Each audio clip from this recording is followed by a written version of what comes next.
NPTE StudyCast. Welcome to NPTE StudyCast. I'm Jimmy. She's Bridget. Bridget, welcome back. Thanks, Jimmy.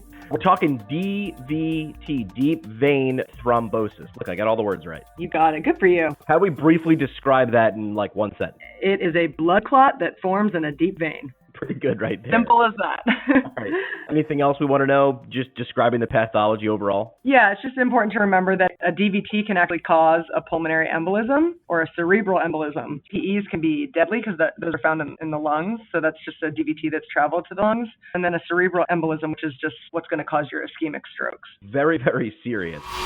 Anatomy. Called DVT, so I'm guessing a vein is involved. Yeah, you would guess correctly, Jimmy. Deep vein in the body is what's involved. Typically, we see these in the lower extremity, but that's not to say that they aren't found in the upper extremity. It's usually a result due to physical inactivity. There's a higher prevalence in certain populations. Again, it's related to that physical inactivity. People who have suffered from spinal cord injuries and suffer an abrupt loss of physical activity or any kind of lack of muscle activation to pump blood and achieve venous return.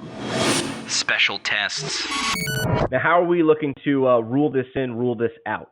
Sometimes in the inpatient setting, monitoring for DVT will kind of already routinely be done due to physical inactivity or as the result of certain diagnoses. So again, I'm a neurotherapist, so I think patients who are not physically active as they were prior to coming to the hospital because they've had a spinal cord injury or a stroke, but can also happen after a back surgery or just a multi-traumatic injury. Other times, DVTs do need to be screened for after signs and symptoms are present. So when you're thinking about DVTs, you want to think about your signs and symptoms are pain in any specific area, swelling or tenderness in a specific area, and skin that is warm or even hot to the touch in that same region, and skin that is red in that same region. Like the cardinal signs of inflammation too. Exactly. Yeah. So that's where you kind of have to take everything and put it all together. So listen to the patient history. Have they been inactive recently? What is their job like? Do they sit at a desk for 70 hours a week? Have they just come back from an around the world trip and they've been on an airplane for a long time? So that's where getting some of that history is also important to differentiate. But regardless of presence of symptoms, an ultrasound can be ordered to diagnose it. So if you're in the hospital setting, you're talking to the treatment team and having an ultrasound ordered or just referring somebody somewhere where they can get one done. You will often hear people in hospital refer to these as Dopplers because a duplex Doppler is a compression ultrasound, and it's the current study of choice for the diagnosis of any kind of suspected DVT. I do want to touch on one other thing that some students may have heard of, something called Hohmann sign or the dorsiflexion sign.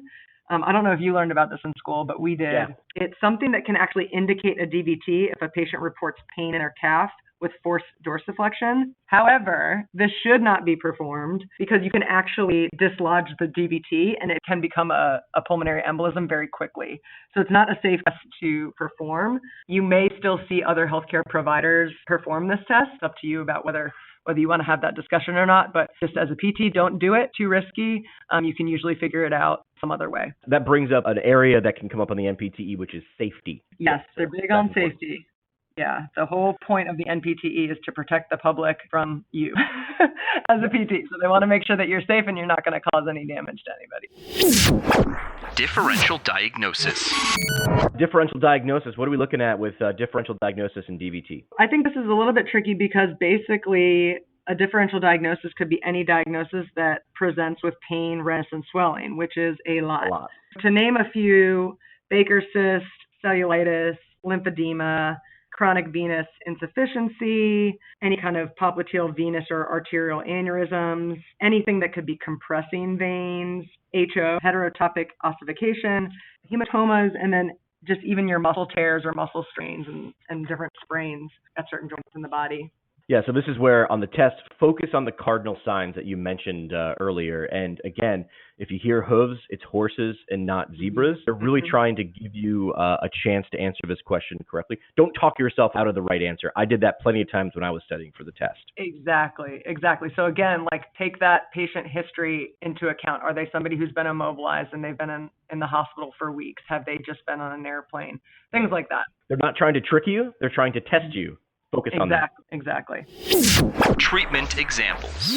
Treatment examples. What are we going to do with an individual who might have or has a DVT? Treatment is going to vary based on the setting that you're in. So, for example, if you suspect a DVT in a patient in an outpatient setting, you would send them immediately to the hospital because obviously it could become something much worse. In an inpatient setting, you would want to see if the patient is already on some sort of anticoagulant regimen, as many people in the inpatient setting are preventatively just to prevent DVTs. It's interesting. I feel like I've seen a change just even in the years that I've been in clinical practice that it used to be that if a DVT was found in somebody in the hospital, they were put on bed rest immediately for at least 24 hours after they were medicated for anticoagulants. And now I feel like as long as the patient is on anticoagulants, PT or any kind of activity or exercise isn't contraindicated. Just knowing what kind of medications the patient's already on, talking with the treatment team, and knowing what the safe approach is. The medical management, like I said, consists of that anticoagulant medications, and that can be used if a DVT was suspected or diagnosed. It doesn't really necessarily hurt somebody to be put on one if the rest of their medical history allows for it. What to know for the test.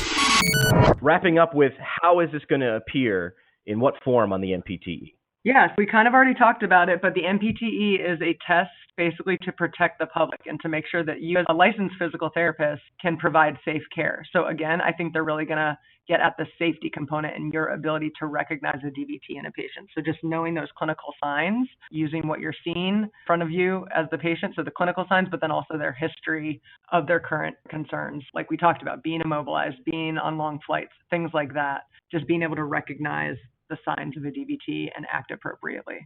They're testing you. They're not trying to trick you. Focus on that and you'll be fine. Exactly. All right. That is a DVT on the NPTE StudyCast. Bridget, thanks. Thanks, Jimmy. NPTE StudyCast. Brewed by the PT Pintcast.